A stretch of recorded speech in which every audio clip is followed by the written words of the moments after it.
ਮੈਂ ਤੁਹਾਡਾ ਸ਼ੁਕਰੀਆ ਅਦਾ ਕਰਨਾ ਕਿ ਤੁਸੀਂ ਮਿਲਤ ਟਰੈਕਟਰ ਦੇ ਵਿੱਚ ਤਸ਼ਰੀਫ ਲਿਆਏ ਤੇ ਸਾਡੇ ਜਿਹੜੇ ਟਰੈਕਟਰ ਨੇ 50 ਹਾਰਸ ਪਾਵਰ ਤੋਂ ਲੈ ਕੇ 85 ਹਾਰਸ ਪਾਵਰ ਤੱਕ ਤੇ ਇਸ ਤੋਂ ਇਲਾਵਾ ਜਿਹੜੇ ਅਸੀਂ ਜਿੰਨੇ ਵੀ ਐਗਰੀਕਲਚਰਲ ਇੰਪਲੀਮੈਂਟਸ ਬਣਾ ਰਹੇ ਆ ਤੇ ਦੂਸਰੀ ਟਰਾਲੀ ਵਗੈਰਾ ਬਣਾ ਰਹੇ ਆ, ਜਨਰੇਟਰ, ਫੋਕਲਿਫਟਰ ਬਣਾ ਰਹੇ ਆ ਤੇ ਤੁਹਾਨੂੰ ਦਿਖਾਉਣ ਦਾ ਮਕਸਦ ਸੀ ਕਿ ਤੁਸੀਂ ਸਾਡੇ ਜਿੰਨੇ ਵੀ ਪ੍ਰੋਡਕਟਸ ਨੇ ਇਹਨਾਂ ਨੂੰ ਤੁਸੀਂ ਸਾਡੇ ਜਿਹੜੇ ਕਿਸਾਨ ਨੇ, ਮੌਜ਼ਜ਼ ਕਿਸਾਨ, ਉਹਨਾਂ ਤੱਕ ਪਹੁੰਚਾਓ।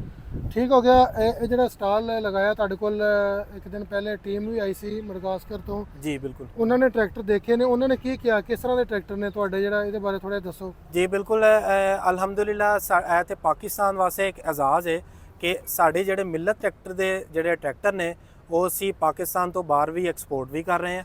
ਠੀਕ ਹੈ, ਉਹਦੀ ਇੱਕ ਹੀ ਵਜ੍ਹਾ ਹੈ ਕਿ ਇੱਕ ਤੇ ਟਰੈਕਟਰ ਸਸਤਾ ਤਰੀਨ ਟਰੈਕਟਰ ਹੈ, ਦੂਸਰਾ ਅਲਹਮਦੁਲਿਲਾ ਇਹਦੀ ਕੁਆਲਿਟੀ ਬੜੀ ਬਿਹਤਰੀਨ ਹੈ। ਸਾਡੇ ਕੋਲ ਮਿਲਤ ਟਰੈਕਟਰ ਦੇ ਵਿੱਚ ਇੱਕ ਕੁਆਲਿਟੀ ਅਸ਼ੋਰੈਂਸ ਦਾ ਇੱਕ ਡਿਪਾਰਟਮੈਂਟ ਹੈ ਜੋ ਕਿ ਸਾਡੀ ਜਿੰਨੀ ਵੀ ਪ੍ਰੋਡਕਟਸ ਨੇ ਟਰੈਕਟਰ ਤੋਂ ਲੈ ਕੇ ਇੰਪਲੀਮੈਂਟ ਤੱਕ, ਇਹਦੀ ਜਿੰਨੀ ਵੀ ਪ੍ਰੋਡਕਟਸ ਨੇ ਉਹਦੀ ਕੁਆਲਿਟੀ ਨੂੰ ਅਸ਼ੋਰ ਕਰਦਾ ਹੈ ਕਿ ਆਇਆ ਕਿ ਉਹ ਠੀਕ ਨੇ ਜਾਂ ਨਹੀਂ ਠੀਕ। ਠੀਕ ਹੋ ਗਿਆ ਨੁਮਾਨ ਸਾਹਿਬ। ਸਾਡੇ ਜ਼ਿਮੀਂਦਾਰ ਭਾਈਆਂ ਦੇ ਕੁਝ ਗਿਲੇ ਸ਼ਿਕਵੇ, ਕੁਝ ਸਵਾਲਾਤ ਨੇ ਜਿਹੜੇ ਕਿ ਅਸੀਂ ਤੁਹਾਡੇ ਤੱਕ ਰੱਖਣਾ ਚਾਹੁੰਦੇ ਹਾਂ। ਜੀ, ਪਹਿਲੀ ਗੱਲ ਤਾਂ ਇਹ ਹੈ ਕਿ ਟਰੈਕਟਰ ਤੇ ਇੰਜਣ ਦੀ ਗੱਲ ਕਰ ਲਈਏ ਤੇ ਇਹਦੇ ਵਿੱਚ ਕਹਿੰਦੇ ਆ ਕਿ ਇਹਦਾ ਜਿਹੜਾ ਫਿਊਲ ਦਾ ਖਰਚਾ ਜ਼ਿਆਦਾ ਹੈ, ਡੀਜ਼ਲ ਜ਼ਿਆਦਾ ਖਾਂਦਾ ਹੈ, ਇਹਦੇ 'ਚ ਫਿਊਲ ਐਫੀਸ਼ੀਐਂਟ ਇੰਜਨ ਹੋਣਾ ਚਾਹੀਦਾ ਹੈ।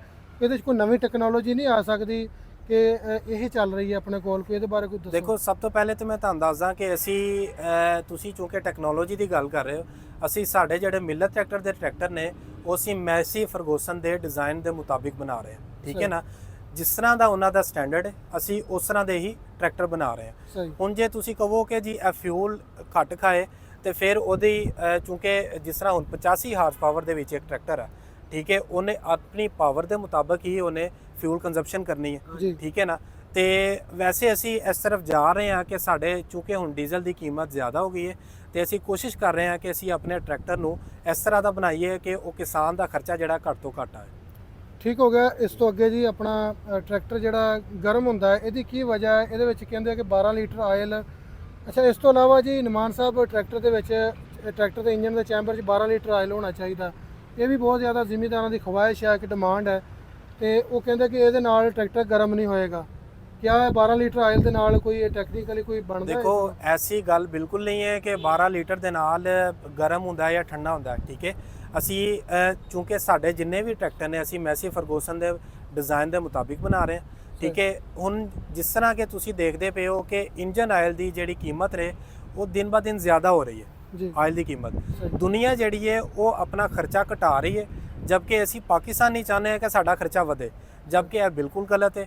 ਹੁਣ ਜੇ ਤੁਸੀਂ 12 ਲੀਟਰ ਤੋਂ ਅਸੀਂ 8 ਲੀਟਰ ਤੋਂ 12 ਲੀਟਰ ਵੱਲ ਜਾਵਾਂਗੇ ਤੇ ਕਿਸਾਨ ਨੂੰ ਜਿਹੜਾ ਉਹ 4 ਲੀਟਰ ਜ਼ਿਆਦਾ ਆਇਲ ਪਾਣਾ ਪਏਗਾ, ਉਹਨੂੰ ਉਹਦਾ ਖਰਚਾ ਜ਼ਿਆਦਾ ਹੋਏਗਾ, ਜਦਕਿ ਐਸਾ ਬਿਲਕੁਲ ਨਹੀਂ ਹੈ ਕਿ ਉਹ ਗਰਮ 12 ਲੀਟਰ ਪਾ ਕੇ ਉਹ ਗਰਮ ਨਹੀਂ ਹੋਏਗਾ। ਠੀਕ ਹੈ ਨਾ, ਗਰਮ ਸਾਡਾ ਟਰੈਕਟਰ ਉਂਝ ਵੀ ਨਹੀਂ ਹੁੰਦਾ ਜੇ ਸਾਡੀ ਜਿਹੜੀ ਇਹਤਿਆਤੀ ਤਦਾਬੀਰ ਜਿਹੜੀ ਅਸੀਂ ਦੱਸੀਆਂ ਗਈਆਂ ਕਿਸਾਨ ਉਹਦੇ ਮੁਤਾਬਕ ਚਲਾਉਣ ਤੇ ਸਾਡਾ ਟਰੈਕਟਰ ਗਰਮ ਨਹੀਂ ਹੁੰਦਾ। ਜਿਸ ਤਰ੍ਹਾਂ ਕਿ ਅਸੀਂ ਦੇਖਨੇ ਆ ਕਿ ਬਹੁਤ ਜ਼ਿਆਦਾ ਕਿਸਾਨ ਜਿਹੜੇ ਨੇ ਉਹ ਥਰਮੋਸਟੇਟ ਵਾਲਵ ਉਤਾਰ ਲੈਂਦੇ ਨੇ।